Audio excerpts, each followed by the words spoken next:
Y'all know what it is. Y'all know what it is.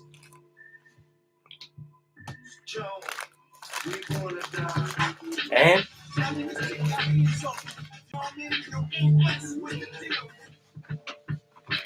y'all know what it is.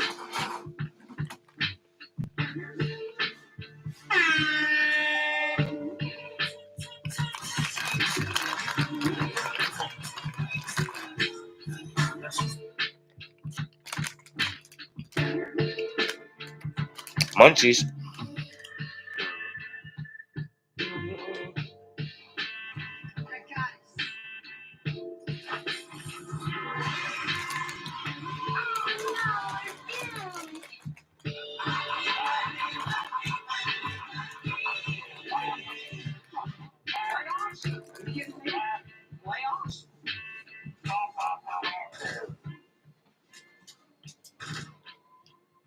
Y'all make that louder.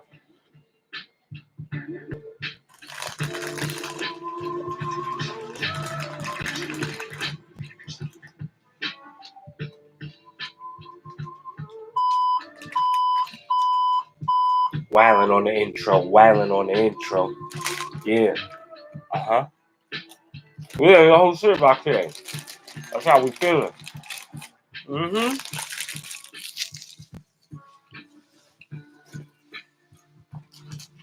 The whole shit. So y'all know the champ is here. So y'all know the champ is here.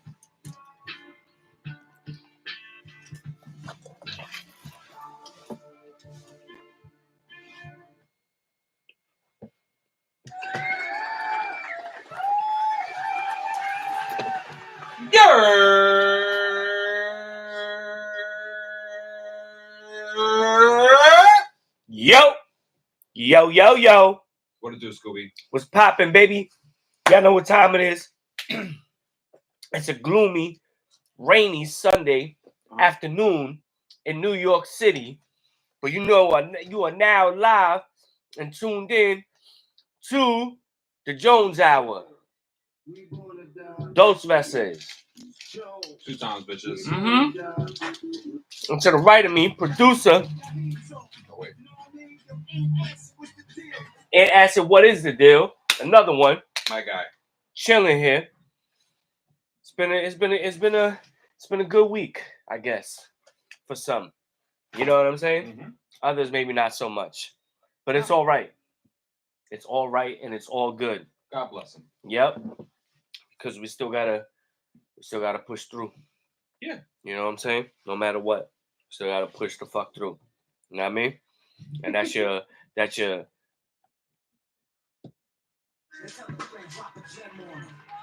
gem of the show. Yeah, that's some old man cliche shit right there, but okay. Yeah. Well, I'm an old man now. I'm in my 40s now. You in your 40s? Say one more time what you just said, though. I'm an old man now. No, not that. Like, your message. Oh, you just gotta keep pushing through, man. You gotta just keep pushing through. No matter what, man. There's always light at the end of that tunnel, even if you can't see it in the moment or you don't understand the reason why you're going through what you're going through. You know what I mean? But God is there, man. And God is, the guiding light. You know what I'm saying? You just got to sometimes refocus. Sometimes you got to get some negative energy around from you, away from you. You know what I mean?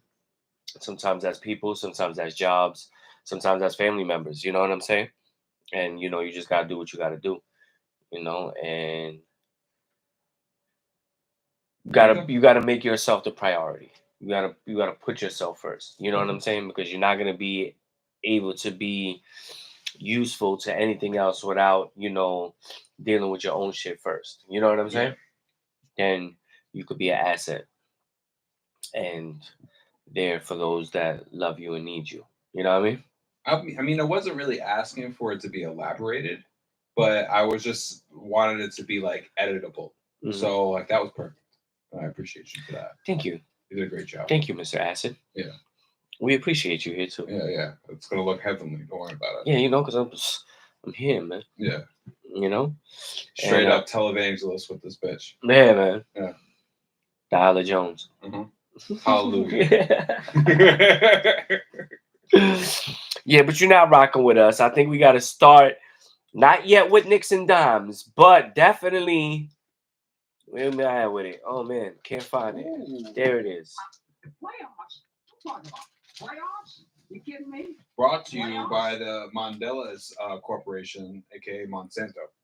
Oh, so we're eating death. Cheers. Cheers. You know what I'm saying? Everything that they give us now is death. You know what I'm saying? Don't make me go on don't make me go on a random conspiracy. What are you saying? Conspiracy corner. Yeah, I don't need to be like. Don't make me do it. Mandela's. Yeah, we'll do the conspiracy corner at the end of the show. Yeah. But until then, it's Playoffs? Talk about playoffs? You kidding me? it's the NBA playoffs. Last night, Game 7, Denver Nuggets, LA Clippers, and Denver prevails. You know, and when we did our shit, I think I went Clippers. I think you might have went Denver. I went Clippers. I know that. You know what I'm saying? I thought Harden and Kawhi would be able to do it, but man, one thing about Harden, man, he frails up in the playoffs, dog. Yeah. He frails up. He don't got it in him. You know what I'm saying? All the fucking crossovers into the travel threes that you used to do.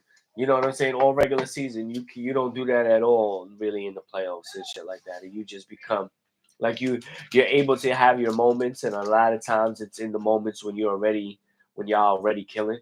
You know what I'm saying?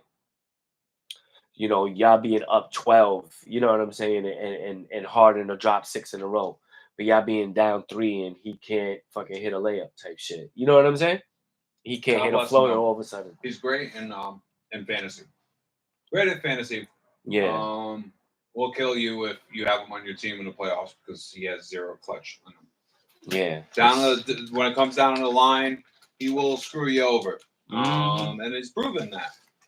Right. And it's hard. Go ahead, man. It's when it comes down to it, it's really one of those things that when it comes down to the playoffs, like you really got to put your best foot forward, and you got to be the best version of you possible. That best version of you should not be buried in the middle of the season somewhere in a stretch or whatever. Like you are a amazing athlete. You were included in the best ever list for the NBA 75, you know, like, and people questioned it and were actually very upset that you were even on that fucking list in the first place. I agree, because you don't deserve to be there. And then now you're in a position where you're going against fucking the Denver Nuggets, and you have the opportunity to prove everyone fucking wrong, and you just prove everyone right. Word. Yeah. I mean, it is what it is. It is what it is, you know, it's players in all sports that, you know, that have this stigma around them. You know what I'm saying? Mm-hmm. Like, you're not the man until you are the man in the biggest moments. Yeah. You know what I'm saying?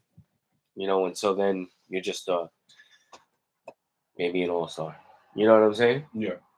And that's about it. As disappointing as it sounds. Yeah. So, yeah, it's over for them. One and done. Not even out the first round. It was a lot of these matchups in the West was hard. You know what I'm saying? We got another Game 7 tonight between Golden State and Houston. Mm-hmm. I'm really rooting for Golden State. You know what I'm saying? I was never really a fan of Houston then or now. You know what I'm saying? So I don't really care for them so much.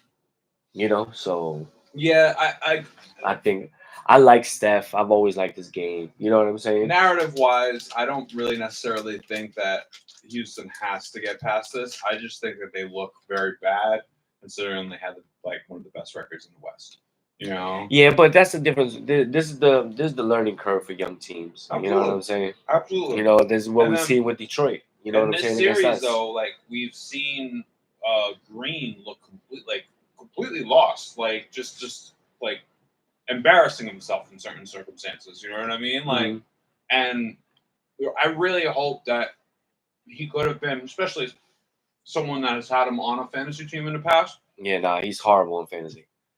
But you know what I'm saying? Like he has his moments. You know, like horrible consistency wise. You know, will give Yeah, you them shit's just far and few. that like 10 3-pointer games. You know what I mean? Like the Duke can put up numbers when he when he's If he shown that could he can put assert up numbers. himself, but it's like that's the Yeah. problem. That's the Not sure. problem. And now in the players, you need to expect it more. But Yeah, well, we see. Like I said, they play today. Golden State and Houston. Who you think wins? Golden State. I agree. Without a fucking question. Yeah. So Golden State will win. Like who's the leader on that team? On Houston. I don't even know. They got some young boys.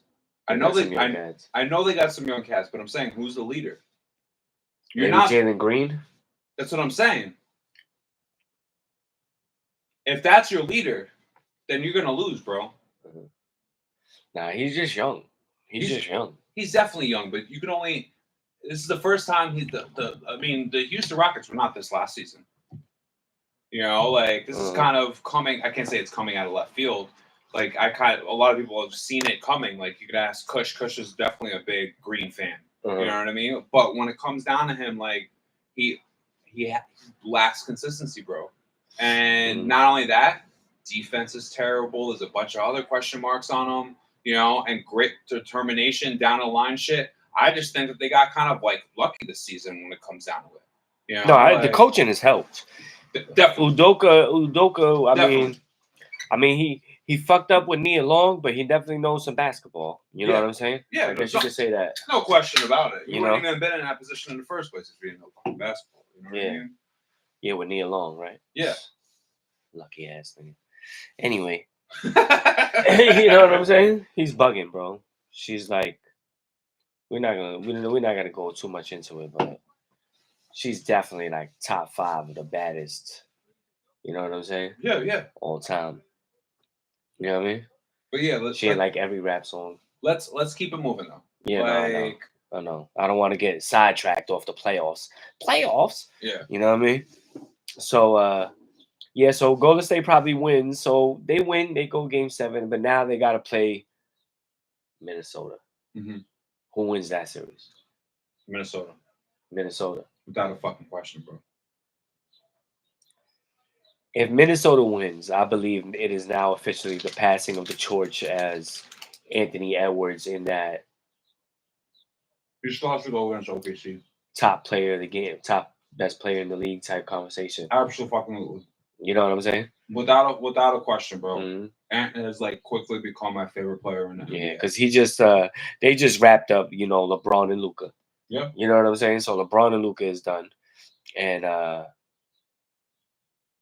now you're going against Steph and Butler and Draymond. Yep. You know what I'm saying? And you know what? Shout out to Randall, man, because he had a real good series. He had a real good game. Bro, a couple of games. You know what I mean? He fits perfect. I kind of feel for Draymond's background gonna start role tough, there. bro. He's gonna start tough. All right, he's gonna start some shit with Rudy, yada yada yada, and Ant's gonna stuff it on him, bro. Like he's literally gonna punch it on him, bro. On Julius Randle's on their team. No, I'm saying Ant is gonna stuff like on Draymond. Oh. All right, and Draymond, all of his shit's gonna deflate, bro. Mm-hmm. All right, like he's gonna poster the fuck. So you're calling a poster? I'm calling a poster. Quick poster. On Draymond. Game 1 poster. Game 1. Game 1 poster, bro. I like it. Yeah, I like it. They're off the bat winning game 1. They might lose game 2. All right, but I could see it. I can literally see this going 6 for the Timberwolves. I'm calling it 6 Timberwolves. 6 Timberwolves. Wow. Now I think it's gonna go 7. I think it's gonna go 7, but I don't know who's gonna win. I don't know. I think. I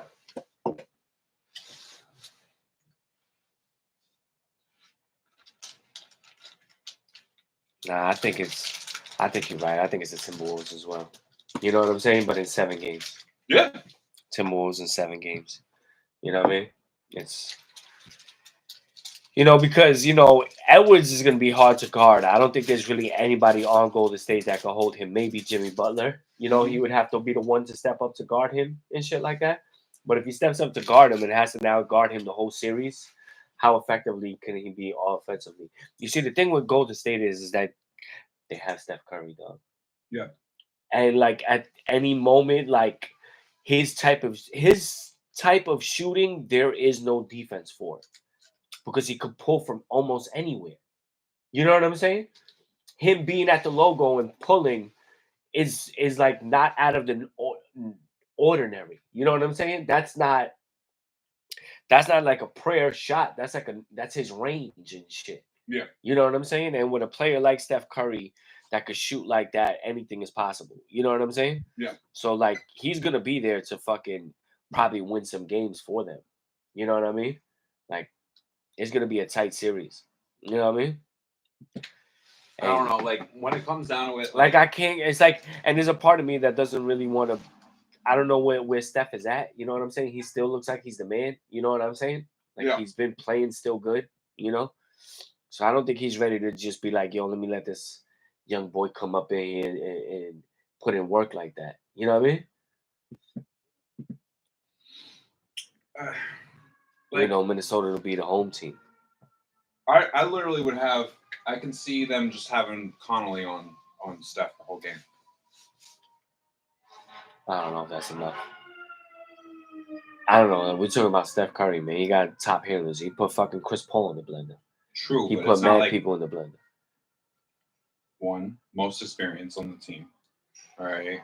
Two, like deep known as a defensive specialist when it comes down to his position. And three, they're literally the same fucking age, bro. You can't say that Steph's gonna like outrun Mike Conley. You know what I mean? Like, yeah, he probably will. I mean, just because they're the same age in doesn't mean they have the same basketball years in. You know what I'm saying? Conley was way more healthier throughout his time than Steph was. You know what I'm saying? Well, ankles. It's still not playing. Steph's had his ankle problems. You are right about that. But what I'm saying though is that if your job as Mike Conley is to literally just defend fucking Steph Curry, I think Mike Conley would do a greater job than a lot of the fucking players in the NBA, bro. Right. Just due to experience with him. Uh-huh. Like it's not like Steph has always added to his bag every season. But it's not like Steph goes outside of the fucking lines when it comes down to coloring in the coloring book. Mm-hmm. Like motherfucker's been doing the same shit for a long fucking time. You expect him to circle the whole entire fucking paint, bro. Like, dude literally does this, like that's what he's known for. Mm-hmm. Make you run through fucking 5 screens. Okay. So what do you think? All right, yeah. So, well, we both said Minnesota, even though I think I'm being flip floppy. You know what I'm saying? Listen, Minnesota doesn't have to win this year. Warriors have to win this year. If they're gonna fucking win any year in the next, 5 fucking years, it would have to be this year. And the Warriors aren't. They're not signing some big fucking name this offseason. Yeah, I'm going Golden State. I'm switching it. 7 games. Golden State. I feel you with that decision, bro. Mm-hmm. But that in my head, that's the narrative. Is that it's do or die for the Warriors. The Warriors are playing for their shit. Fucking the Timberwolves are playing to prove themselves, bro. Mm-hmm.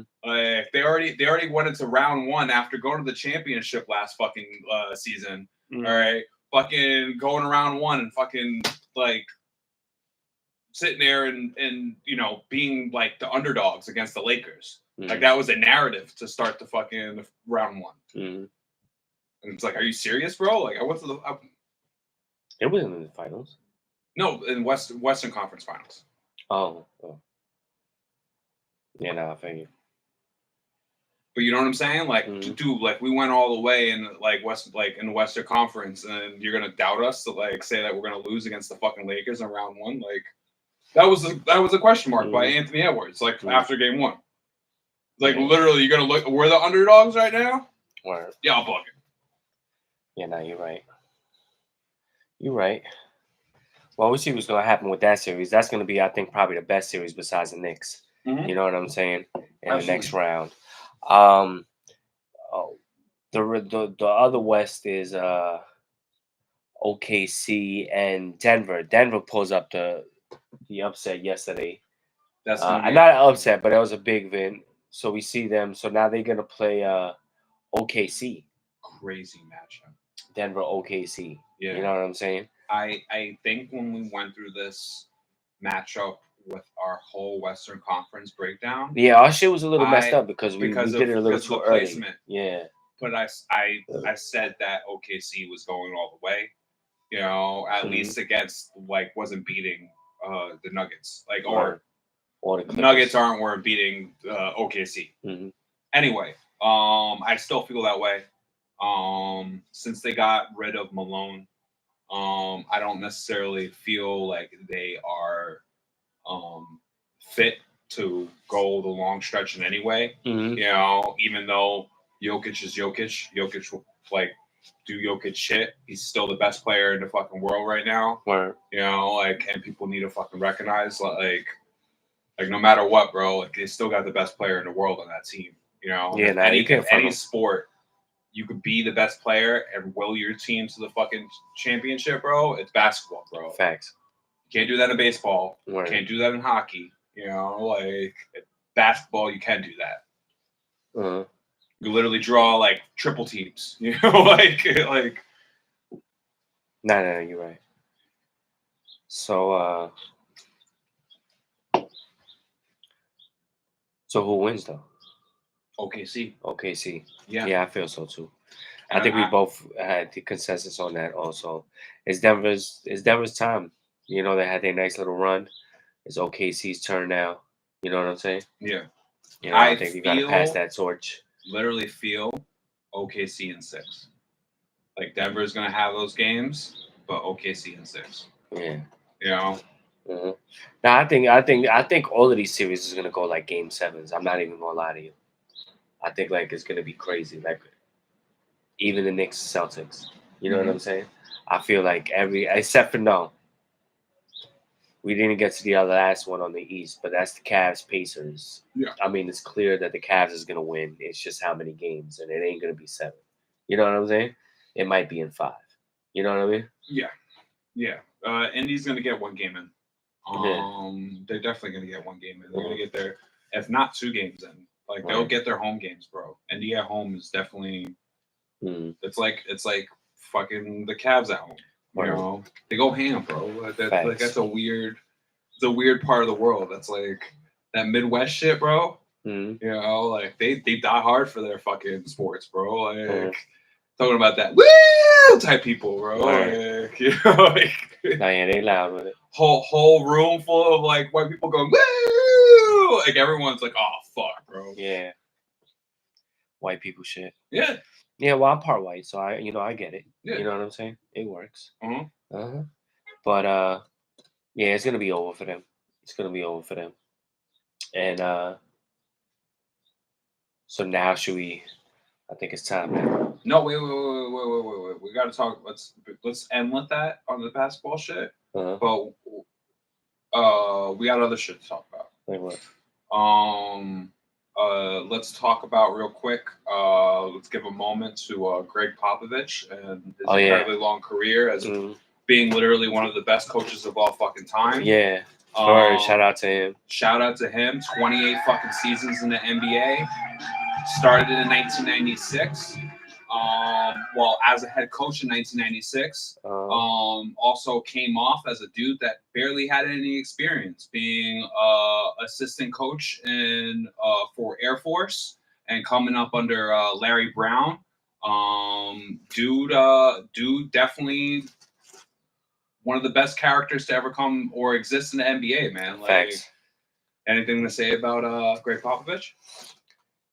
Nah, man, real. I could say from the in my lifetime, what I've seen from him and everything like that, real innovative, There was a lot of things, from the Hack-a-Shack to the what's the shit when they sit the players down? Resting? No, they call it something right now when they rest their star players and shit. Oh, he's notorious for that shit. Yeah, what's it called? I don't know, resting or benching. I don't know if there's any terminology for it, but keep going. Yeah, that. Don't get caught on it. Yeah, well, he kind of invented that, making like Tim Duncan rest and everything like that, and the 5 rings, the run. Yep. You know what I'm saying? Like one of the most accomplished coaches that I've seen in my lifetime. You know what I'm saying?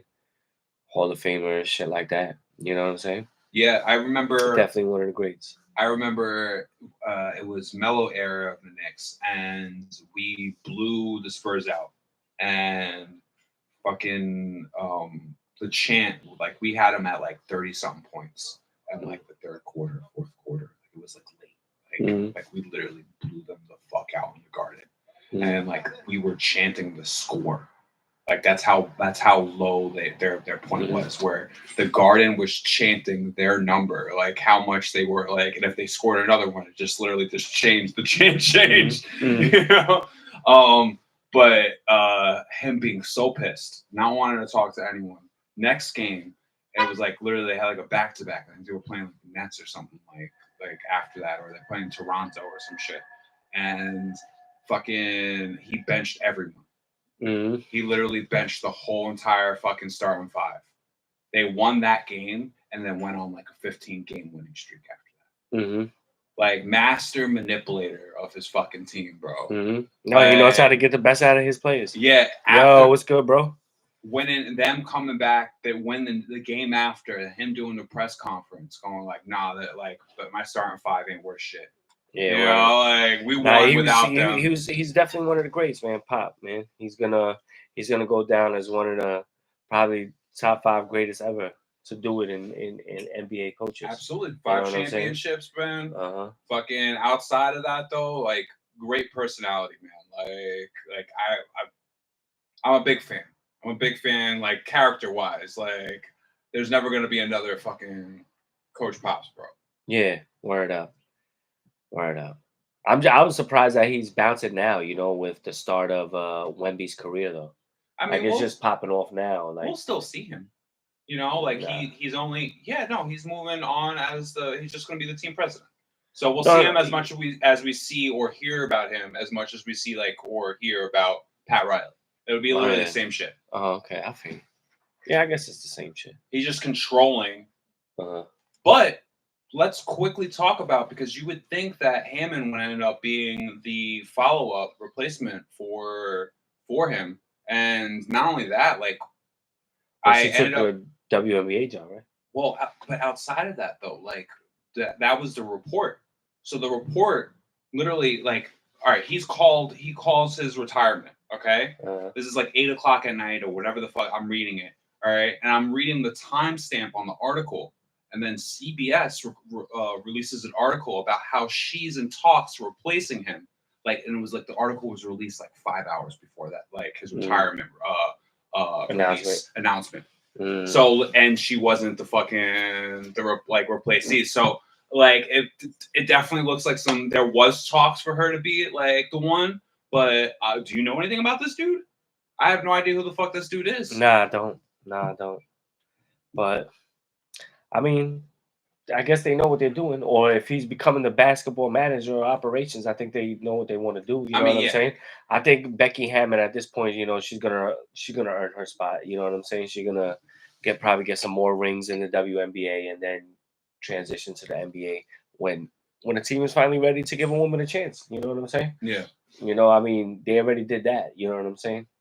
So I mean, they're not obligated to sign her. I don't think. You know what I mean? I think. Oh, definitely not. I think they're at a pivotal point right now. I think they're gonna try to make a real clear run for Giannis. From what I see, that would literally be the smartest thing possible to do. I think it's something like they have what OKC just had. They got like 37 picks in like the next 5 or 6 years, maybe 7, and a ton of cap space and money. You know what I'm saying? And they're great. They're great when it comes down. and they're able to, you know, hopefully make a team or make them. Well, hopefully not, because I really want Giannis to come to the Knicks, but that's a different conversation. But you know, I think they're going to be in a strong contention because Milwaukee, at the end of the day, they're going to know more or less that Giannis is probably going to walk. You know what I'm saying? So it's like, why let him walk for free when at the moment you could try to get something for him? And that's it. You know what I'm saying? Start the season with it. Let him play a full season somewhere else. Like, we don't even need to keep him. Yeah. The only thing that sucks about it is Dame. You know what I'm saying? Like, Dame goes from Portland and now goes to here, and it's like, he never got no love. It's kind of like Chris Paul and shit. You know what I'm saying? I don't know if it's a not love thing. I think not love, but I mean, he's just not luck. That's the proper word. Thank you. Yeah, dog. Like, I think it's more or less like he's got shitty fucking luck, bro. Facts. You know, not enough Dame time. Mm-hmm. Like, don't want to be that clever about it, but not enough Dame time. Word. He needs more Dame time. All right, now let's get into the Knicks and Dimes. Knicks and Dimes.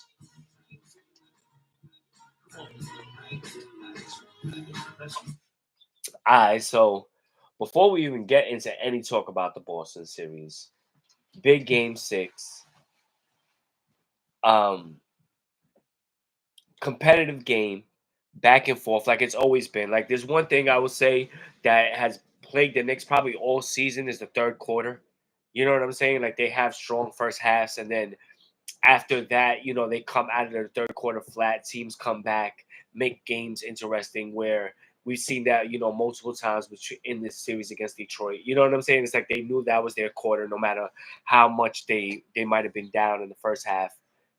Excuse me. And but even in that game 6, I think it was up at the half by like 2 points, if I'm not mistaken. And excuse me again. They was able to you know, the Knicks was able to, you know, withstand some of that, you know, and then we get late into the game. We go on like 11-1 run, you know what I'm saying? And now we're back into it. You know what I'm saying? Now it's a game again, you know, which is, we all know what the NBA is. We all know what professional basketball is. It's a game of runs, you know what I'm saying? And as long as there's enough time left and there's enough, then another run could come. You know what I'm saying? And especially now with the scoring being so much easier than it was, you know, compared to the 90s and whatnot, you know? So, you know, like, teams could go on runs, and it's not really absurd where you could see, you know, a team lose it even with just 2 minutes and change left. You know what I'm saying? And are you talking about like our no, I'm talking about just in general problems? No, I already passed that. Well, but we could bring that back up in terms of the third quarter. It's like, you know, we can have a lead. I figure we kill the first half. You know what I'm saying? And then third quarter comes and we just constantly give it up or play flat. We're not ready. We're not focused. You know what I'm saying? I don't know what the fucking halftime pep talk is, but it's obviously, it doesn't seem to be working. You know what I'm saying? Or, you know, like the Knicks always feel like you can't always feel like you have your back against the wall to perform. You know what I'm saying? Like, you got to be able to take control and just not give teams a chance. You know what I'm saying? And you're going to need to have that mentality, especially against Boston. You know what I'm saying? But, you know, this game 6, it's a battle. Shout out to Bridges. Bridges really had a big game, even though, as you would say, you know, he sometimes doesn't take the best shots, especially late in the game and whatnot. You know what I'm saying? But that big 25 points, we're going to need that from him when it comes into the Boston series as well, because it's not late game, it's pressure shots. Pressure. Like, it's literally fucking a couple seconds left on the clock type shots. Or whatever. His heaves, his chucks are literally the ugliest fucking things on the planet, bro. They get a little erratic. I think he gets paranoid when he realizes of where the time is at. You know what I'm saying? But he did have big buckets for us. And he had a real good game, and we need him to have not just a good game, but a good series against Boston. You know, but he chipped in for 25. And even when Cat wasn't able to do nothing, they started to hack a Mitch, which, you know, maybe in the end, you know, bit them in the ass with the foul trouble they got into and being over the limit so quick, you know, allowing us to get points with the clock stopped. That's the one thing about free throws. You know what I'm saying? You're gaining points, but the clock is not moving. Yeah. And that's the reason. So I know we want to look towards the future, but we still have to assess at least the last couple of games of this Pistons series. I felt as if after game 2, because we lost game 2, and we came into game 3 with a completely different game plan, and we destroyed.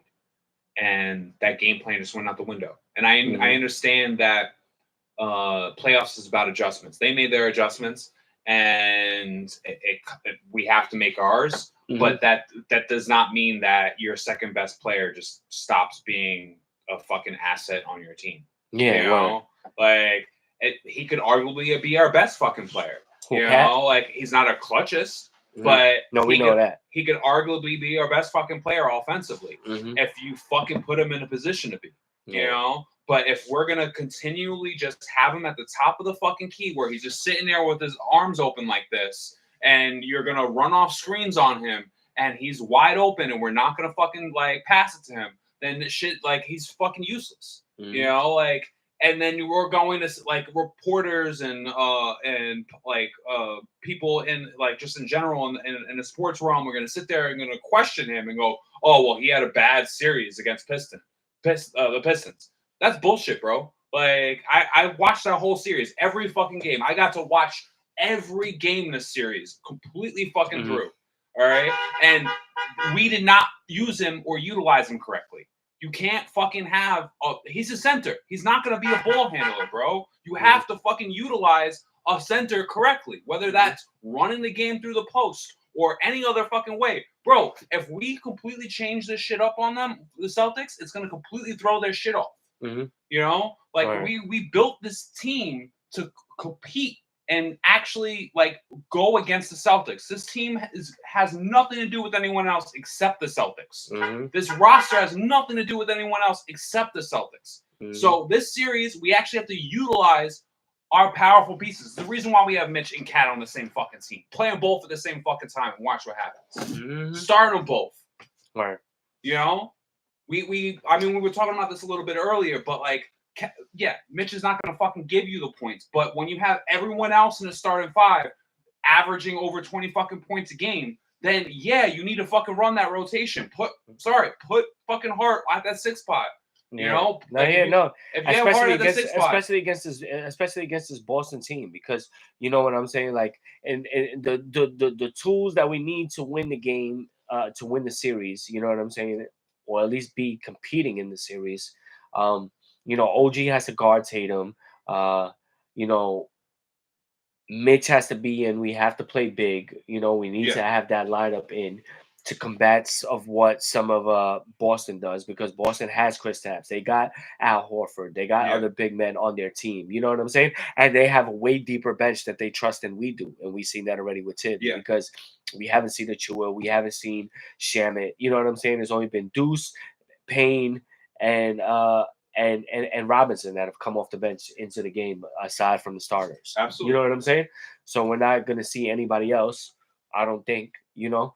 And in Boston, you're going to see that. They'll put in Pritchard. They'll put in all the other players, you know what I'm saying, that they need to do, you know, to be able to do what they got to do. But we need OG to guard Tatum the whole series. Lockdown. You know, I don't know if it's going to be lockdown, but because Tatum is a beast. You know what I'm saying? No, he's a beast. But we need to make it as hard for him as possible, and the only one that could do that is OG. Yep. You know, Bridges needs to handle Jaylen Brown. You know what I'm saying? Jalen Brunson needs to be able to do what he does. You know what I'm saying? And having that big lineup in, you know, just allows us to be able to match up with them better, where they don't have these clear advantages on offense. You know what I'm saying? Because of either size or just, you know, skill. Yeah. You know, and I don't know what's gonna happen. I don't know what also Tibbs is gonna do. Go ahead. No. Like we fall way too much in the conundrum of ISO for a team that literally averages 20 points per player. You know what I mean? Like, the fucking ball should be fucking shooting around the whole entire fucking court, bro. Yeah, but you know what? That's our Achilles. That's when we're not playing good. Because when we are playing good, the ball is moving, the thing like that. You know what it is? That's why I said the games all games go into these like runs and shit like that. So when they see they get off their game and they're not doing that, it's a lot more ISO or quick shots. You know what I'm saying? Sometimes that's one thing that's a knock on Payne that I don't really like at times, where he just like where there's 20 seconds still left in the shot clock. Yeah. Like we just passed half court. You Narrow just got the ball, sighted. you pass half court, Yeah. and you just pull. Sorry, not narrow sighted, tunnel vision. Yeah, but you Homie, just pull. yeah. You know what I'm saying? It's like it's a bad shot. You know what I mean? Yeah, he does that a lot. Yeah. I mean, but all right. So let's get back to our final game against the Pistons, though. And I just want to bring up, because you just brought up Shaman. I just want to bring up Payne real quick. And some of the passes he was putting up, bro. Like when we started that second half, bro, he looked really, really fucking good.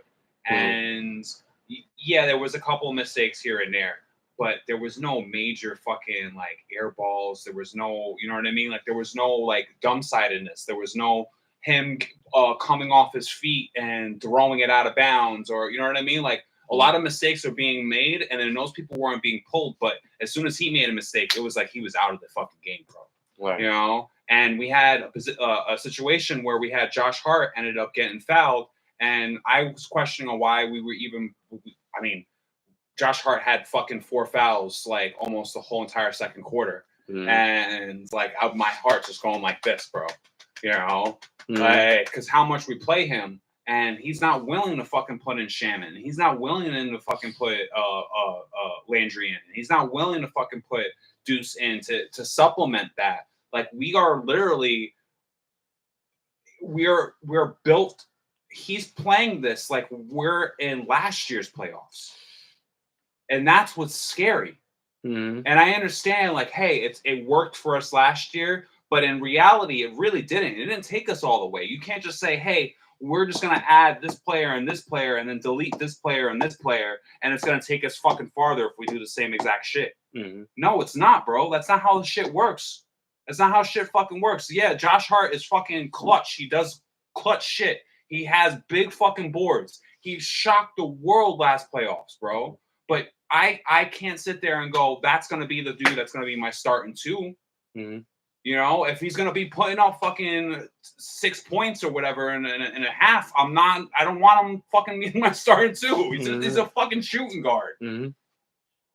Yeah. Yeah, and in certain teams where you do have a shooting guard that is like that type of caliber player, like a Tony Allen that we've seen before, that is just a defensive specialist and whatnot. You know what I'm saying? You have the offense to combat that. You know what I'm saying? On the team. You know, fuck yeah. You know, but to have that and not get that when we need him, then we might as well just put Mitch in and just leave it the way it is and let maybe our defense be the one to, create offense. You know what I'm saying? Where defense creates offense because of turnovers, steals, blocks, whatever. And they did. The Knicks had good defense. We had a lot of turnovers. We forced a lot of turnovers against Detroit. You know what I'm saying? But the thing about Detroit and Boston is that when we have turnovers, Boston will make you pay. Yeah. Detroit missed out on opportunities when they could have buried us. You know what I'm saying? Yes, absolutely. Boston is not going to miss out. You know what I'm saying? They got the players that could hit the big shots. Detroit is still lost on who is the player that's making the big shots. You know what I'm saying? Listen, Detroit harped on all of our negatives, but then did the same negatives that we did. Yeah. You understand what I'm saying? Like you can't sit there and do A, B, and C, like, and then complain about C. Yeah. You know, like that's you know what I mean? Like you can't sit there and complain about something. I'm not saying that they were flopping, but they were whining. Yeah. You know, and ultimately that will fucking hurt you, bro. Like if you're complaining about shit, if you're focused and you're in it, then you're fucking like that's it. But like that's one of our main problems, bro, is that we whine too much. Like we complain way, way too much, man. It's fucking annoying. Like Right.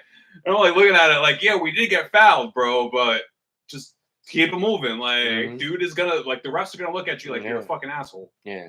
No, you're supposed to just play through. Yeah. That's how I always was as a kid. Like I didn't complain or look for a foul, man. I just kept playing. You don't call it whatever. I'm just still moving. Yeah. You know what I mean? I got slapped. You didn't see that?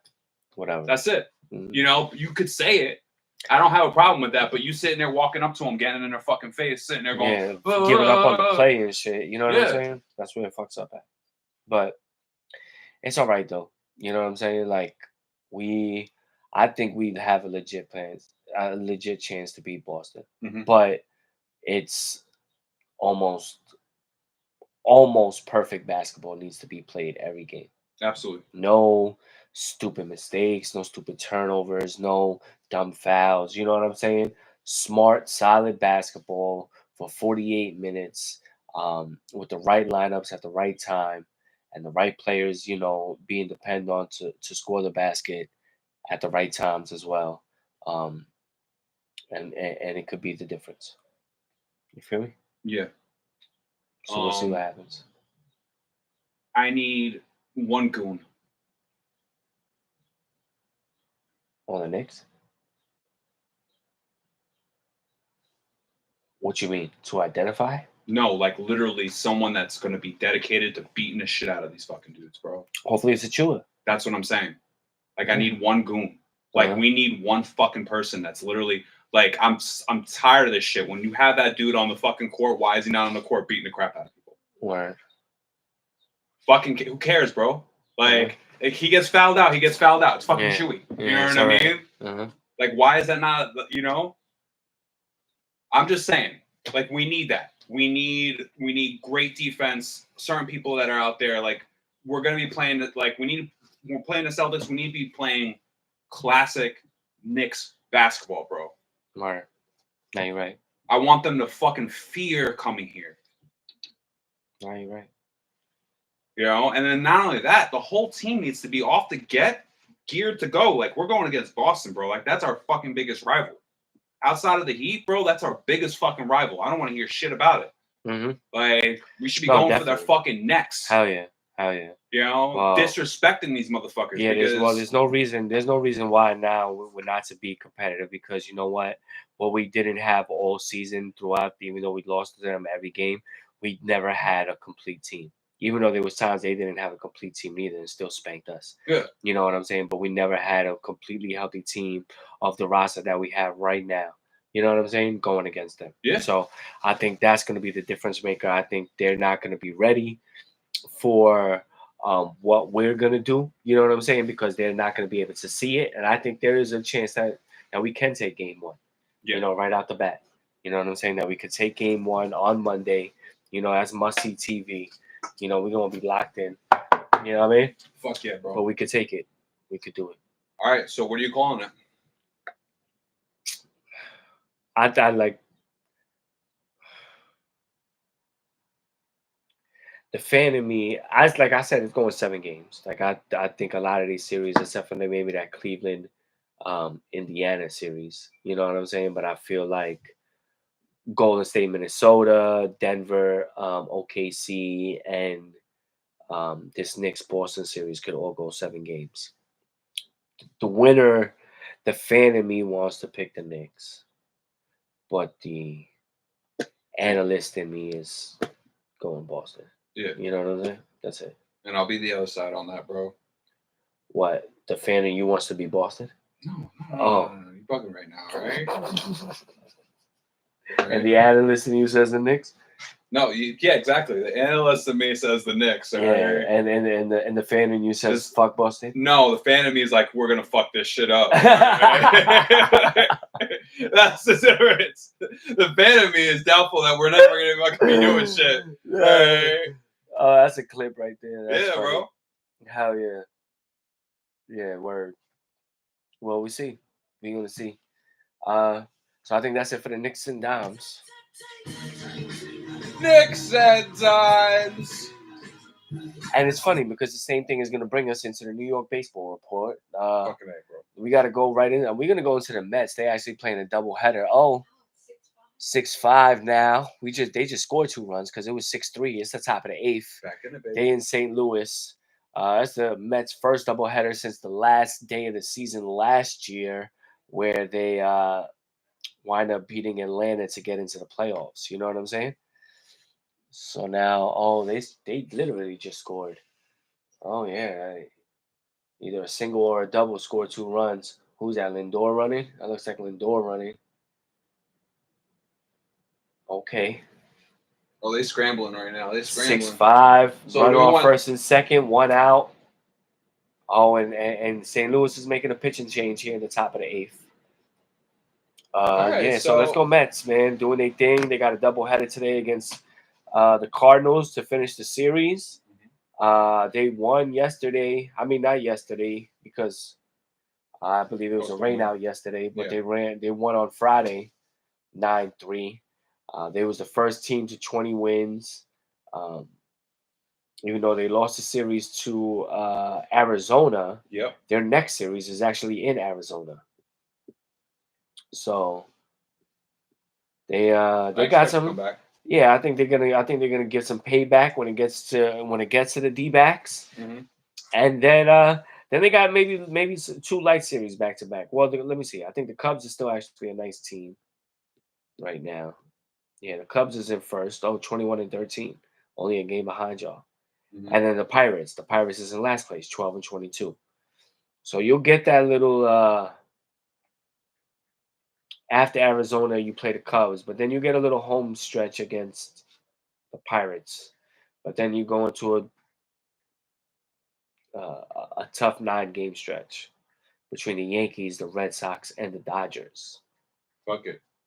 Dodgers are also I mean, I know we're not talking about the Dodgers, but Dodgers had a couple of big injuries this last week. So Yeah. So Dodgers bullpen is a little fucked right now. Mm-hmm.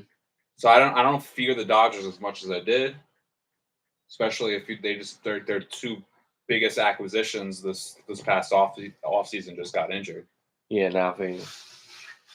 Just Snell and who else? Oh, I don't know. Honestly, I don't know who else got hurt on their team. Yeah, that's breaking news to me. You know what I'm saying? I do a lot of work in and shit like that. I always get to keep up on the news on the Dodgers. No, you're good. You're good. Yeah. But let's see if the Mets make the comeback against the Cardinals. Then they'll play again tonight at 6:15. So they get a little break, 2-hour break, relax. LGM, baby. LGM. Yeah. We're going to be all right. We're going to win both of these. Yeah, but a little tough May right here. You got some quality games. You know what I'm saying? Dodgers, Red Sox. You at Boston. You're at the Yankees for 3 games. Uh-huh. You know what I'm saying? You're home for the Pirates and the Cubs after you. Yeah. After you Pirates go to Arizona after this. Pirates bag. Tomorrow you're going to Arizona. Pirates bag. Red Sox split. Yankees split. Well, it's not. A 3-game. Yeah, all 3 games. All 3-game. Uh-huh. Yankees win. Red Sox win. Both 2-1, and then Dodgers. Is that 4 or 3? 3. 3. Dodgers win 2-1 In New York, though. Yeah, fuck yeah. Okay. And then The Cubs at home. Sweep Cubs. Sweep. And what are you gonna do? And when you said off split Arizona, off the fact that they're right on our ass. okay, so you're gonna win. So you're gonna be good. Let me see the standings right now.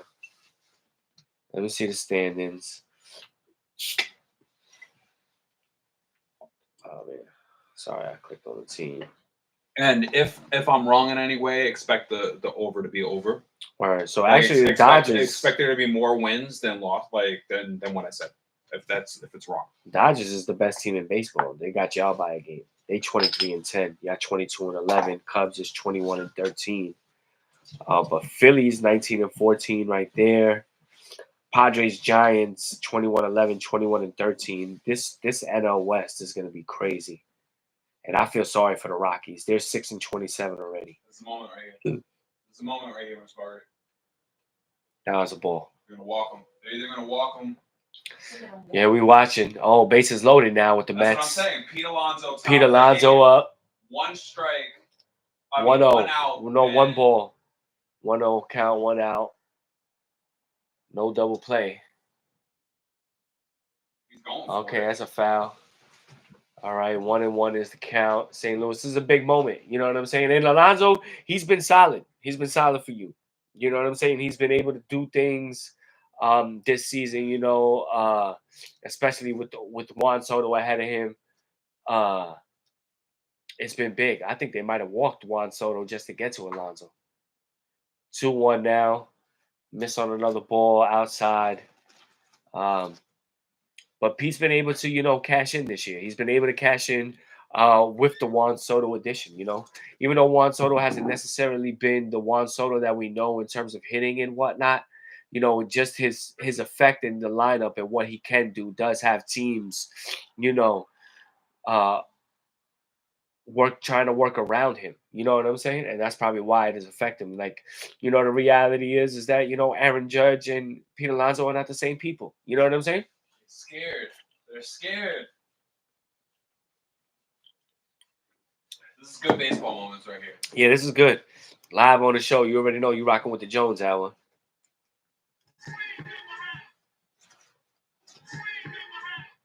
You already know Queen's in the house. Yo, I'm getting this new Mets jersey this year.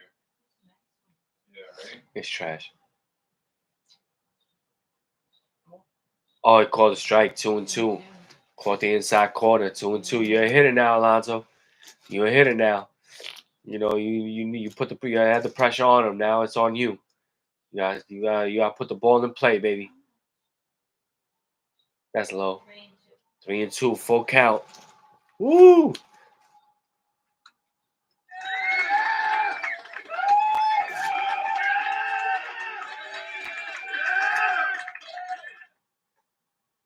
We're rooting for Alonso.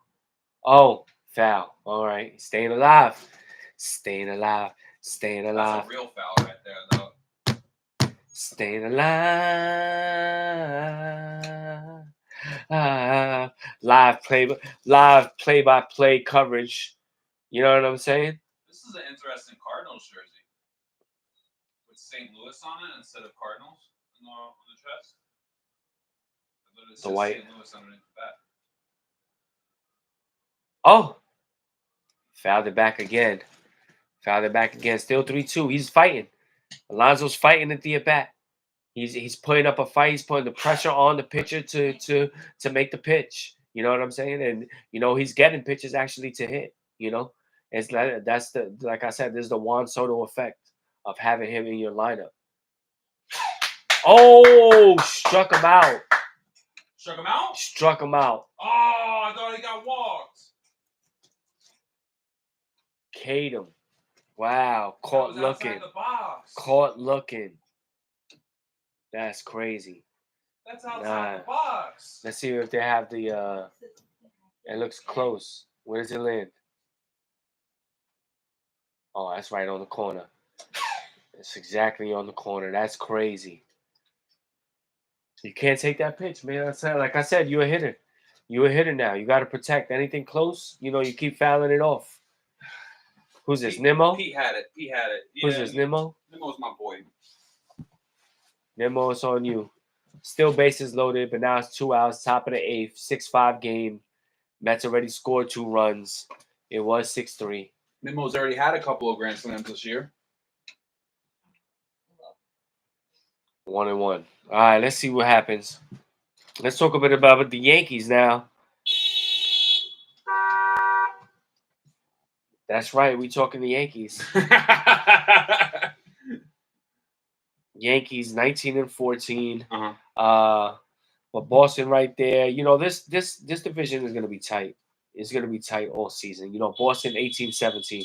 Yeah. Toronto 16-17. Rays 15-18. Orioles 13-19. They're in last place, but look how good the Orioles have been. So can we expect them to just be in last place like that, for all season? You know what I'm saying? It's still early. Teams play each other and in terms of, in the division, so things could happen. So it's gonna be a tight race and the Yankees can't take no chances on nothing. You know what I'm saying? They gotta be in teams when you get the opportunity. What was that? Trash. You heard it there first by Mama Jones. Mets don't come through. Strike 3. And that's it. I think he should have taken the pitches instead of Travis Tritt. He should have taken the pitches. No reason to stop it. I mean, my car's right there. Hopefully, there's no problems with my car. Why would there be? You're in a regular parking spot. No. Oh yeah, I moved up, right? That's right. I forgot about that. I thought I was still blocking the garage. Sorry, Jones out crazy out here, man. We it's live. You know what I'm saying? We can't foresee the drama on our side. You know what I mean? I'll do it for you.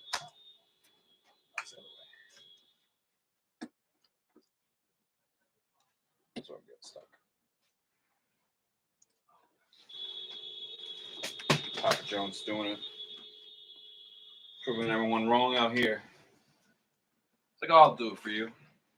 Okay. There you go. Gotta get the guns out. Oh no.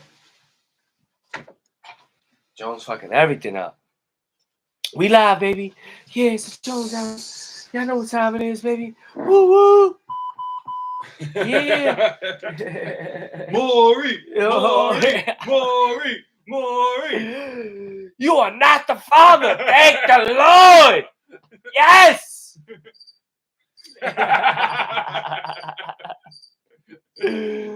Word up. So yeah, I forgot we just finished the match, right? Yankees? Yes, we're in the Yankees. Yeah, Yankees, man. Fucking Aaron motherfucking Judge, bro. Yes. Aaron Judge is by far, I can't even say by far, but he is etching himself into the conversation of greatest hitters, period. Dog, we've had this conversation. You guys have the best baseball player in the world on your team. Yeah, I know, it's great, right? So no matter what, you're going to be in the conversation. No, but Will he win you a championship? I don't know. No, don't, please watch your mouth. Watch your mouth, Anthony. It's a team game. Well, yeah. We didn't ask you all of that. We didn't ask you all of that. So all right? I mean, the question mark is not him; it's everyone else, right? Possibly. Yeah, possibly everybody else. No, man, my man is the truth. My man is the truth. No. I mean, playoffs is different. The pressure is different. Mm-hmm. I believe eventually he will get over the hump. He will perform. He will be that guy. But what we're seeing right now in terms of the regular season or whatever the fuck you want to call it. We had this conversation. I know, but I'm trying to go by the numbers. After Cole went out, all right? And now we're not even thinking about that. Mm-hmm. What I'm saying is that no matter what, you have fucking Aaron Judge on your fucking squad, all right?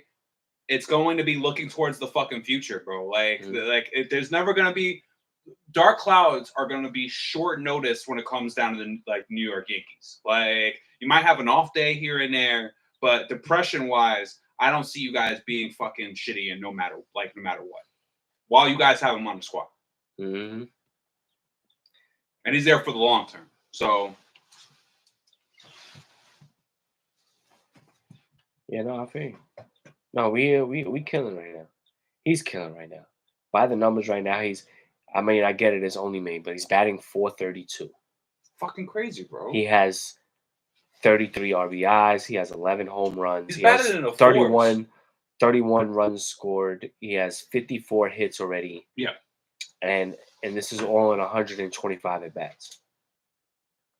So far in the season. 125. You know what I'm saying? Like, who has better batting numbers than he does? No, I mean now, like that was the other part I was going to get into in terms of now what we're looking at. I mean, that is a good question, though. Like, yeah, no, I'm gonna give you a list of what I think, in my opinion, okay, are the hitters that you can now mention, and Judge is probably gonna make an argument better than. You know what I'm saying? Or in the conversation, in the history. Okay. We're talking about Babe. We're talking about Babe Ruth. Okay. We're talking about Barry Bonds. We're talking about Pete Rose. We're talking about like Ted Williams, Joe DiMaggio, like Ken Griffey, and now Aaron Judge type shit. You know what I'm saying? Because when you go through these eras and whatnot, like Babe Ruth is the originator. You know what I'm saying? Oh, and maybe Hank Aaron as well, obviously, because he's one of the all-time leader. He was the all-time leader. But when you start it, it's Babe Ruth. He's the man. He's the one in the 20s. You know what I'm saying? And it goes from Babe Ruth to probably like Joe DiMaggio. You know what I'm saying?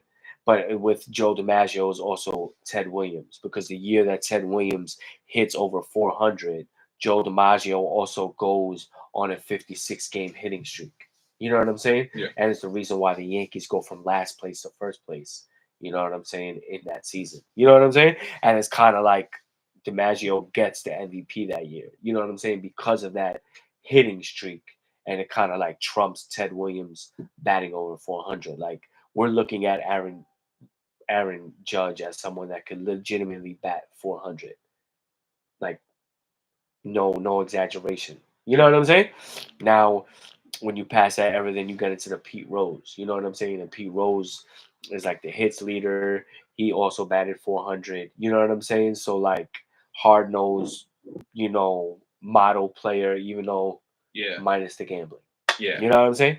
But you got to pay him his dues, and then you get into the next Yeah, era. you definitely Pete Rose. All right, Yeah, I mean, minus the gambling, bro. He's For someone as good as he was utilitarian.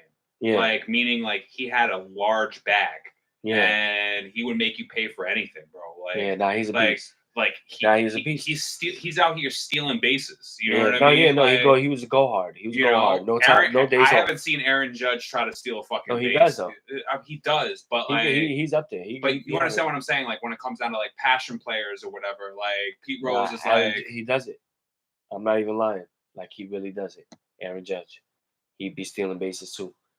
Like you could just tell that Pete Rose had money on himself in the game. yeah, word. That's what I'm He said, saying. "What? Bet that I could get two stolen bases? Oh, make that shit happen. Easy. Guarantee himself a walk. Like I'm walking this at bat. I will foul it off 25 times in a row until he walks me. You know what I'm saying? Walk on, I'm on 2 stolen bases, bitch.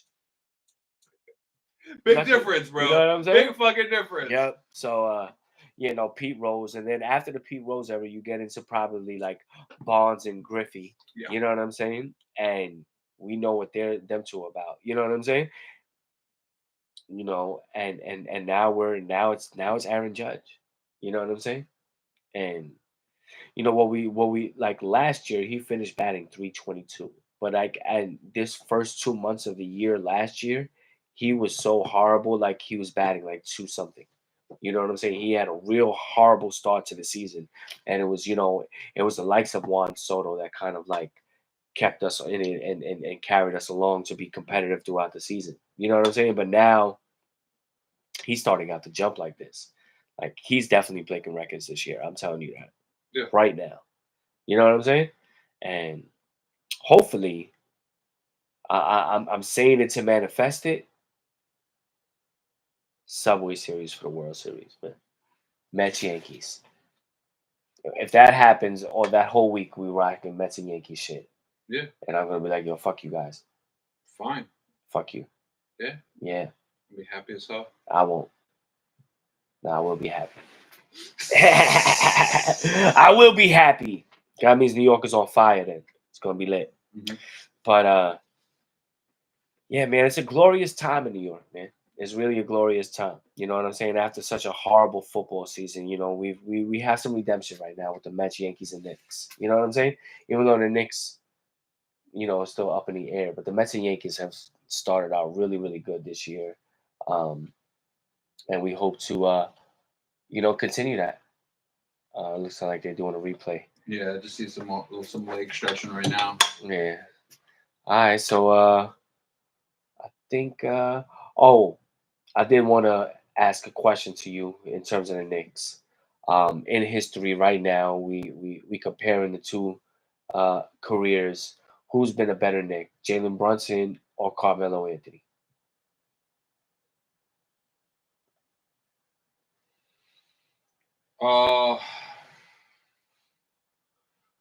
I think ultimately it's going to be Brunson. I feel like is going to be lasting impacts wise. Brunson's already done with what Melo hasn't done for us, you know. And I'm talking about like back to back runs, you know, when it comes down to the playoffs, like conversation, us being in the picture, like, and not only that, like the cap not being immediate. Like as soon as Melo was on our team, that was the cap. Like that was like we reached our ceiling. Like there was no like who are you going to add to that team? You know what I mean? Like and that ultimately like our best version of that Knicks was retired players that were literally in the last years of their career. You know, whether it's Kmart or fucking Jason Kidd or Rasheed Wallace. You know what I mean? Like we literally got like great basketball players, Chauncey Billups. You know what I mean? Like that literally like we got like a full season of everyone being their last seasons and that being our best season of Melo Knicks, you know? And that was a season where it was like pretty much win or lose. Like it was win or be done. And like that a was last hope for us. Yeah. With that type of roster. Exactly. You know, and it was a nice version of the Knicks. It was fucking great. We had a great season. You know, we got deep into fucking playoffs, but ultimately we fell fucking short. Like we had a very old Jason Kidd, you know, like and ultimately age caught up with us in that situation, you know. Right. I look at it like this version of the Knicks is funner. This version of the Knicks can evolve and become something else. This version of the Knicks can even get better. And that's what I like about this version of the Knicks, is that this version of the Knicks is as good as that team, but could ultimately be better than what it is right now. So you feel Brunson is better than Melo? I feel the impact is better, yes. I feel like as an individual Knick or a player in general, I feel like Melo is a better player. I see. As a stupid way of answering that fucking question, but like if you're talking about like better, but like overall better Knick, gotta be Brunson, bro. I feel what you're saying. I think the part is he's gonna be a better Knick. I think at the very moment he's not. I think Melo did a lot for us, scoring title, All-Star, you know, just wanting to be here as well. You know what I'm saying? At a time when again people didn't want to come to New York, you know, and you know he put us on he put us on his back. You know, he tried, even though he didn't always get the love and whatnot from Knicks fans or New York in general. You know what I'm saying? He was the initiative. He was the start of actually, you know, after the 90s. You know what I'm saying? That wanted to bring basketball back to New York. You know what I'm saying? And that's why you got to respect him. And where, you know, Brunson is here now and doing his thing and shit like that. You know what I'm saying? Like until he at least gets further, you know what I'm saying? You know, I mean, I feel you with the impact and everything like that, but I think I still think Melo is a better Knick at the moment. Situationally, I think it's very different. Melo came here established. Right. Melo got deeper and he got deeper in the playoffs or was more in a contention or conversation of being in a chip situation before he even got here. Right. That version of Chauncey Billups, AI, Nuggets with Melo, that was as close as he was gonna fucking get. That Western Conference Finals fucking version of the Nuggets, that version right there was the best version of Melo. Yeah. So nah, I don't think so. No, but the farthest he got in his career was that. Right? But he was still young. That was not the best version of him, though. No, absolutely. He got better. It wasn't like that was his best season. His best season was with us. That was his individual scoring title season. Right. Yes, absolutely. You're right. You're 100% right about that. But I'm saying when it came down to him even being in championship contention, that season with the Nuggets was the closest he was going to get. Yeah. Well, Brunson hasn't really done that either. He right now he doesn't have it either. But he came here established. No, You know what I mean? Like, no, I'm saying No, Mel Brunson- came here No, I established. understand. I know what you're Brunson saying. made himself established here. Mhm. All right, became valid here, and then and then he literally got the Brunson clan, bro. Right. Like the Brunson crew, like literally the whole fucking all Villanova squad, bro. Like everyone, like sign me up, bro. Mhm. Word. So we're gonna see because it's not completely written yet. You know what I'm saying? Just yet. I don't know. After that clutch 3, bro, that shit was. You know, fucking fire, bro. he climbed some notches with that 3. Yeah. That step back was crazy. Pull back had that boy Thompson flying off the court. He almost left the screen. You didn't even see him no more. Mhm. He took one dribble, semi top of the key, pulled that shit, grill, game over. Have a good night. Press game conference. Why you not excited? There's no time to celebrate. On to the next. He was like, no, there's no We out. enthusiasm about him. We out. Feel me? Yeah, That's it. Young breezy. as it should be, bro. New Yeah. York with it. Facts. All right. I think that's it for the sports right now. I Yeah. don't think we have anything else, right? No. Now, Anthony, this week's final of the week. This week's finals of the week are the Magic series. Nas and Hit Boy collaborative. I was going to say EPs, but then I quickly realized that Magic 3 is probably not an EP. It'd probably be an LP. But in general, the Magic series, this is a very, I would say, this era of Nas. I can't say that it's done because it's still going. Yeah, facts. But this was a good. I would say this was released within two years. We've never seen Nas drop back-to-back albums and then drop back-to-back EPs as well. And he did. Nas came out with a lot of music within that whole, I would say, COVID years. I would say COVID actually helped Nas greatly. He got in the lab. He found Hit Boy, and he kind of fucking rejuvenated his career. Mhm. And dropped some of the best music that we've gotten from Nas. Facts. Nas put himself in that greatest ever conversation when he actually came back, because when you look at like current albums of older artists, there's no older artist that is dropping albums of this quality that Nas has, and not only that, consecutive. 6 projects within that time span. So King's Disease and yeah, Magic. we have the King's Disease series, and we also have the Magic series. This being the Magic series, this would be the like I said, the EP version of that, whereas King's Disease is full up. Those are the albums. Those are the main albums.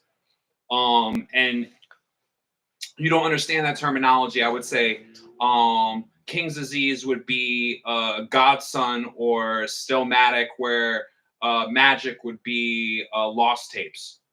So it's basically side projects, and great side projects. These albums, I would say, I kind of like the vibe of the Magic series, at least for the first 2 releases, over the King's Disease releases. Whereas King's Disease 3, I fucking love. And I don't love Magic 3 as much as I love King's Disease 3. But when these came out, these were like, are you serious? When Magic dropped in general, and it was right after King's Disease, it was like, are you serious? You're gonna drop another fucking another EP? Like, this is like, you're just gonna drop another project? And then he announced fucking King's Disease 2, and I'm like, you're making a follow-up to the other one? And then he fucking announced like Magic 2, and I was like, this motherfucker's dropping a follow-up to his other side project? And then he did and he's like, oh, I'm gonna do 2 trilogies. You're how old? The GOAT. You're how old? The motherfucking GOAT. Jay-Z's last project was 444. Does that get anywhere close to any of these projects? That's a good question. But I don't necessarily feel like, I feel like Nas is in his bag, and especially in this series of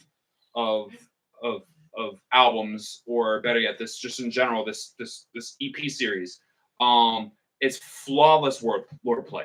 Like, it's not highlighted. It's not going to be literally just blatantly clear to you. It's going to be casually given to you. Amazing, amazing writing, amazing verses, impeccable. Like if you read it on a sheet of paper, you're like, this motherfucker said that. It's that type of music, and I feel like this kind of cemented him in that kind of greatest of all time. And he was already in that conversation, but everyone felt like Nas fell off after this, or Nas fell off after that, or not. You know what I mean? Like, nah, Nas never fell off. Like, he just may have like a minor album or some shit was going on in his life. Shit happens to fucking people, but he's the most consistent rapper to ever exist in the rap game. No one else has the amount of projects that he has and has this amount of consistency where he's able to drop a series of albums in his fucking 40s and then be this fucking good. Yeah, the bars are still the same. Bars are still there, still relatable to the times.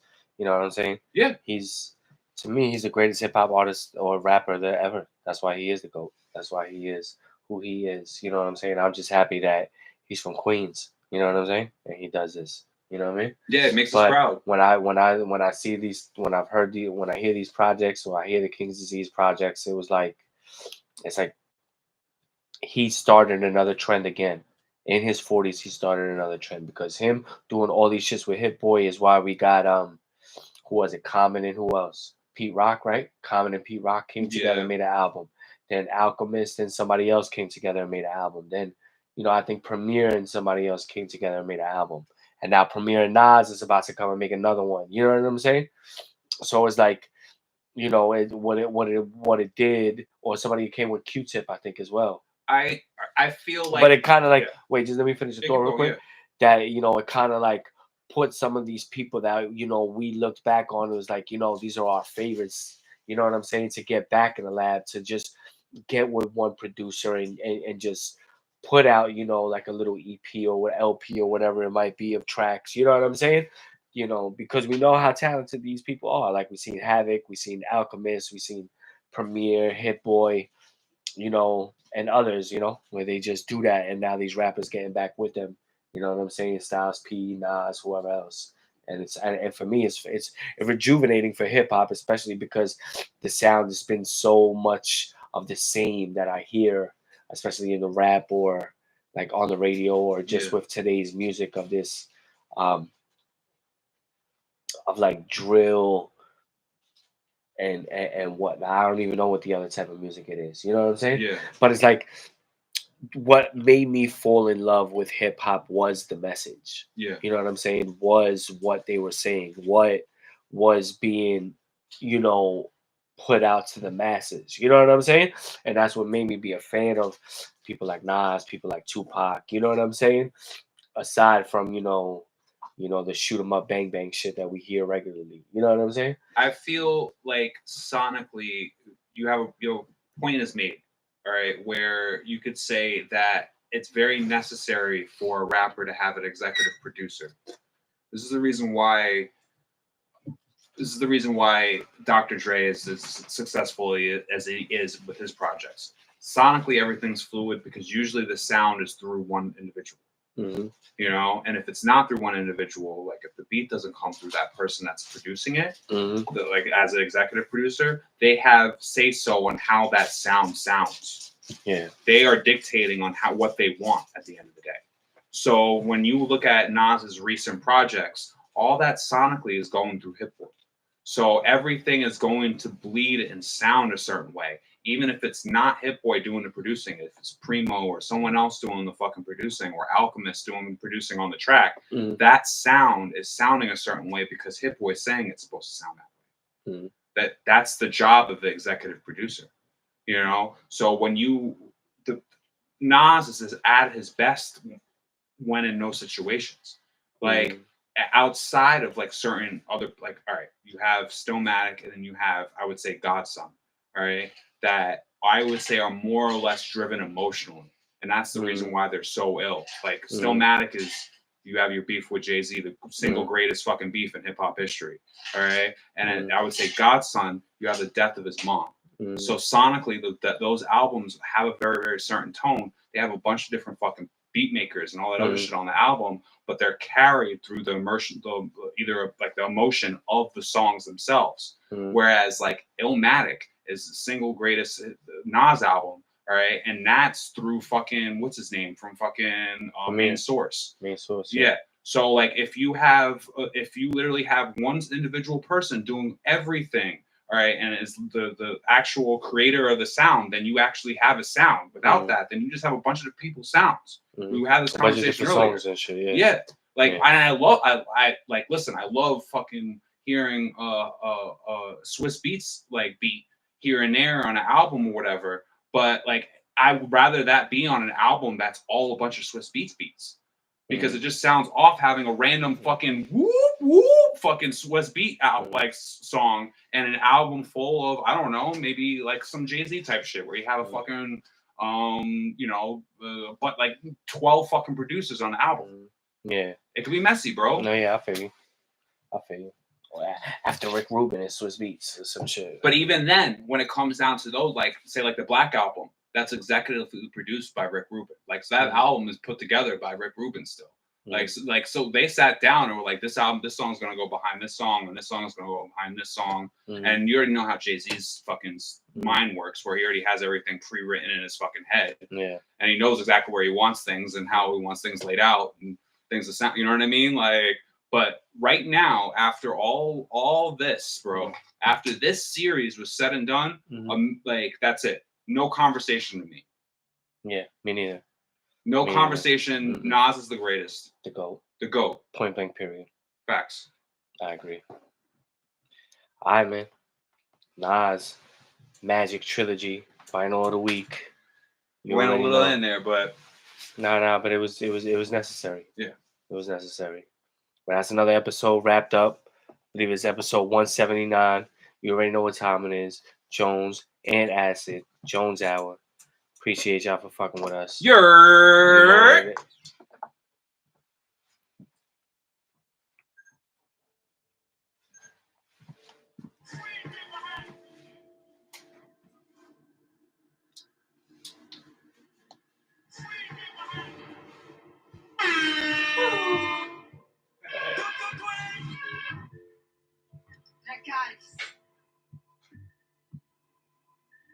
Y'all niggas keep your hands off. You know what I mean? Yo, ain't ass, what's the deal? Jones, we gonna die. I gotta love Jones.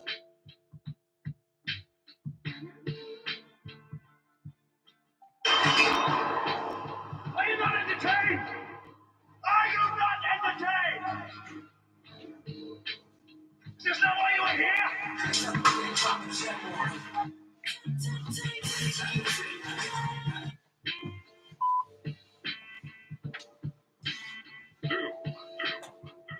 Oh no, we're doomed!